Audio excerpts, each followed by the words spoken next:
Hey everyone, welcome back to our channel. If you're new here, please subscribe. I'd really love that. If you're returning, how you doing?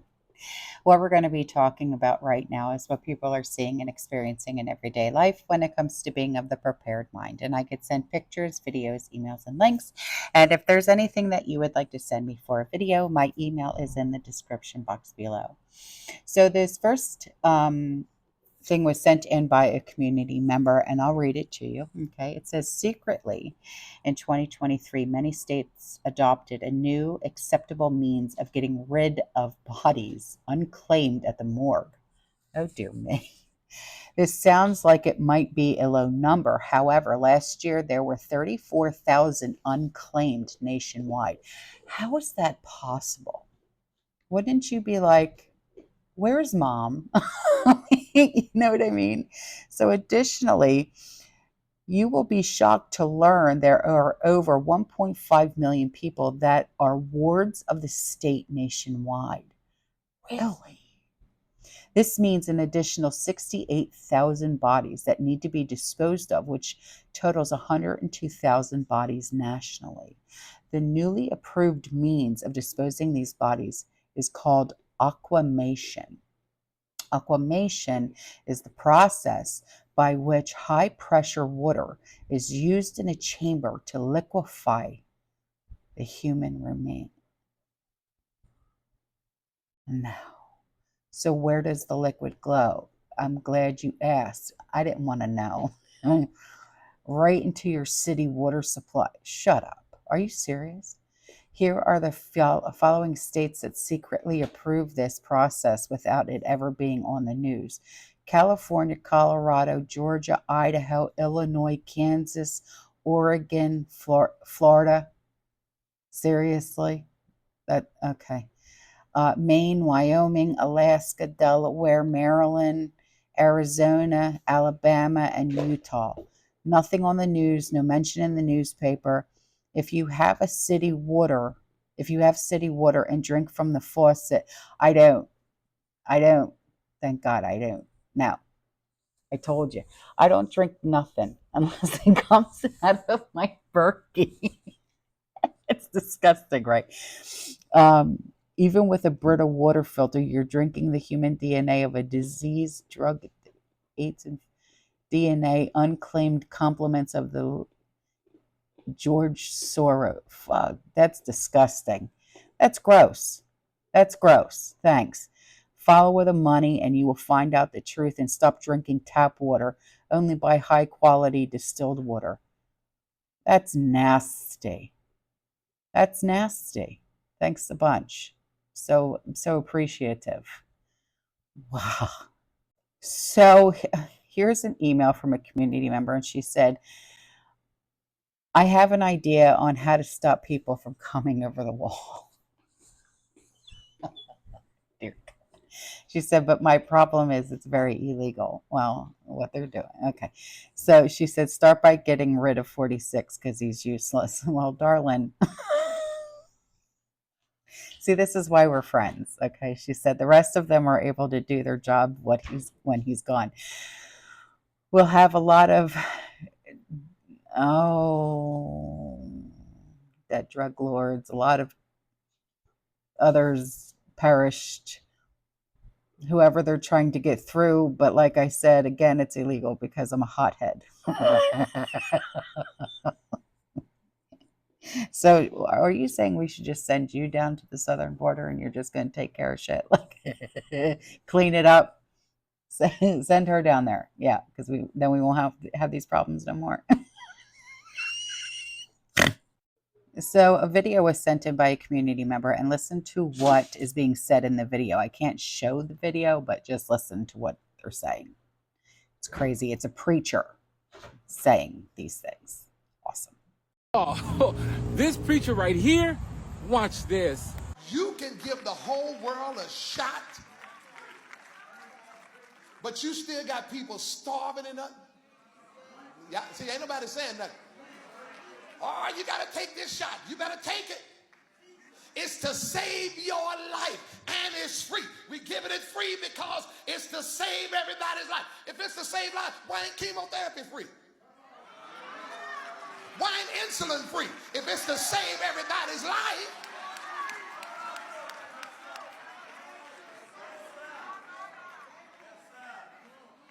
so it's to save my life. But you got people dying of malnutrition. And we can't plant a garden over there, but we can send shots everywhere around the world. Somebody better open their eyes. So here's an email from a community member. She said, my husband is on Oregon state paid leave for time missed due to his disability. His employer chose to go through a private company to avoid having to pay into the Oregon state paid leave. So this private company issues the checks, but still has to follow Oregon state paid leave guidelines. My husband is also covered under FMLA, which is supposed to protect your job while you miss work. I spoke to this private company to find out when his FMLA paperwork and when Oregon paid leave paperwork was due, so we can schedule in advance for these appointments. My husband had an appointment this Thursday with his doctor for something different. And as I was hanging up from speaking with his claim rep, and she said, so your husband doesn't need his appointment this Thursday? I told her no. Well, how in the heck did she even know that he even had an appointment? Just more proof that we're being watched.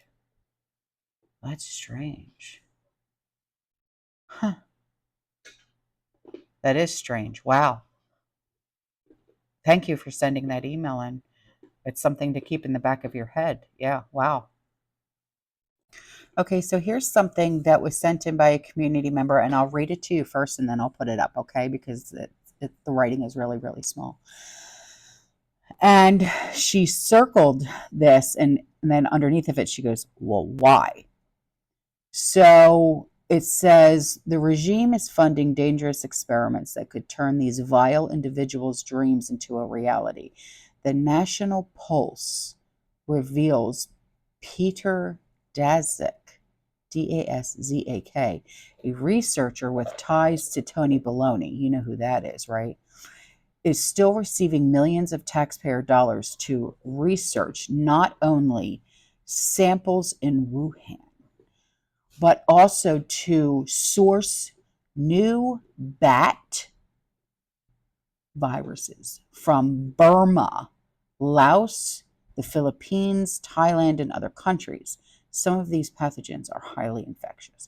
American taxpayers, and she highlighted taxpayers, are also funding risky Chinese research on the bird flu transmissible, a disease that kills over 50% of people it infects. Mr. 19, by comparison, has a fatality rate of less than 1%. These facts add fuel to the theory that Mr. 19 was created as a trial run. Globalists are planning to develop a far more deadly virus to provoke a final solution to the human race. Well, shit.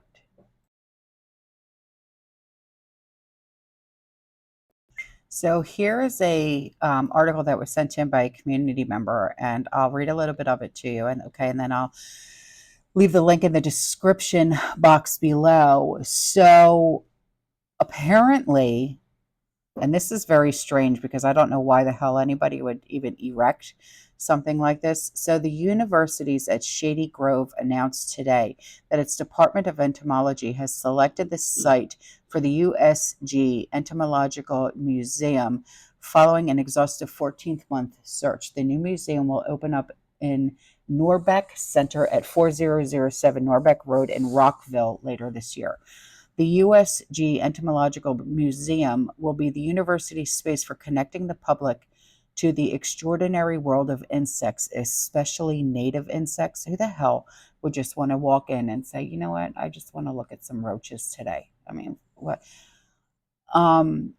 It offers a proven environment where insects can thrive, access to consistent food supply, and the ability to have interactive public exhibits.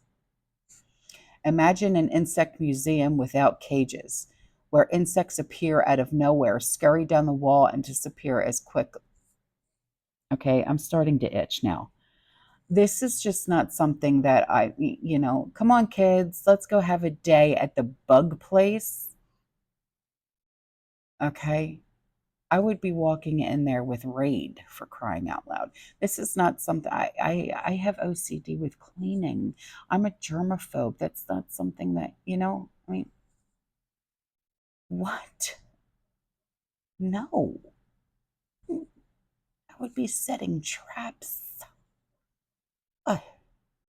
And before I go, so here is an email from a community member. I just want to scratch myself to death. Okay, so here's an email from a community member. She said, like so many of us, I used to make my own breads by hand. I'm no longer able to mix or knead dough to make breads. I can't do it either, girl, because of my arthritis. It's just, that's why I have a bread maker. She said, for many years, I used to use a bread machine and I loved it. I made bread 2 or 3 times a week. A little while back, my bread machine broke. Oh, girl. And that ended the bread making. There are some meals that are just not complete without bread. I feel you. I feel just about every meal that I make, we have to have bread. Hello, I'm Italian. The breads from the store are too expensive now. You know what? I need a recipe for gluten-free bread for my nephew, because gluten-free bread is like $6 a loaf. That's absurd. She said, so who would have thought a classic basic loaf of store-bought bread would be a treat? A good loaf is about $5 now. Yeah, I know. Unless it's gluten-free. So, then, add more money to that. She said, so I could no longer stand it and I bought another bread machine. It was awful. Awful? What?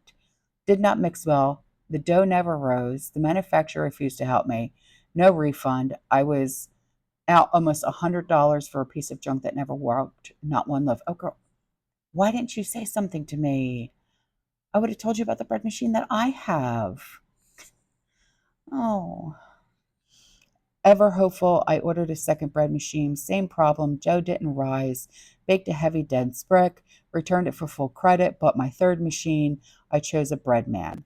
This time, as that is the brand I used for over 20 years without a single problem. Made many, many basic breads and specialty breads, fruit breads, herbal breads. Today, I made my first loaf in the new bread machine. The entire house smelled so good. Isn't it just awesome? I know.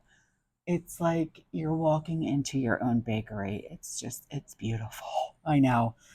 She said that fresh baked bread smell. Unfortunately, the 1.5-pound loaf is about 4 to 5 inches high in a brand new bread machine with proofed yeast that is good. The good quality flour, salt, sugar, olive oil are of good quality too. I miss a good piece of bread or toast with morning tea, with spaghettis. I know, girl, trust me. And garlic bread. I miss good bread. Do you or one of the good people here in our community have any ideas or tips, wisdom to share with me on what is happening?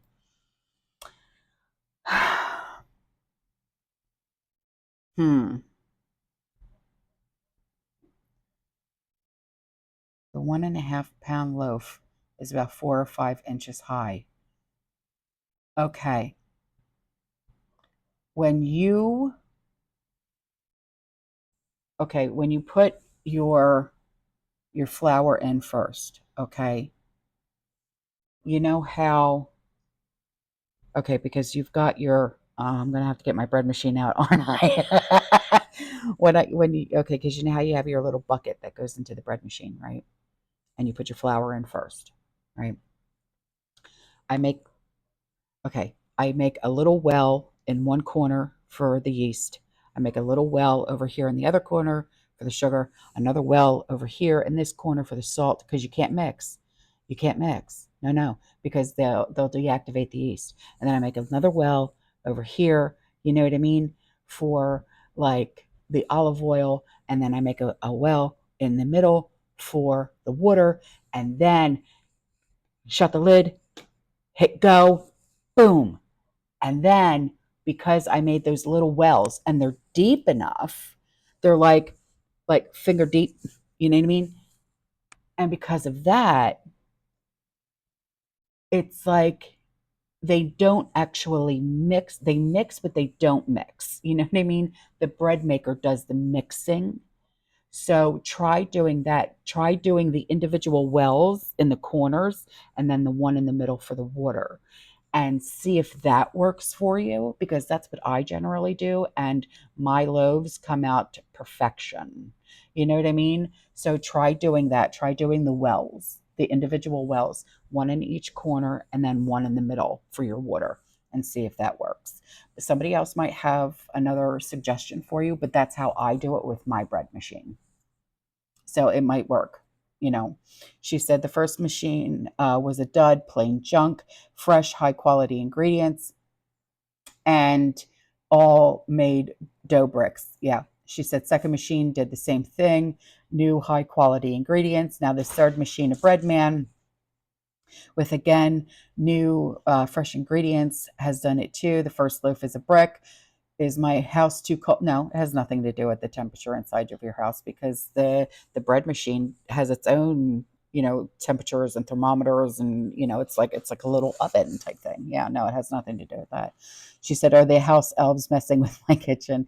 What could be going on? What am I doing wrong? What should I try? I cannot physically make my own breads, and I cannot be buying $5 loaves of bread. Please help." Yeah, just try the wells. Try the finger deep wells in the corners and then the one in the middle for your water, and see if that helps. Okay. All right, guys, I'm out of here. I will see you in the next one. You stay safe, you stay positive, you keep prepping, and as always, fearless. Ciao.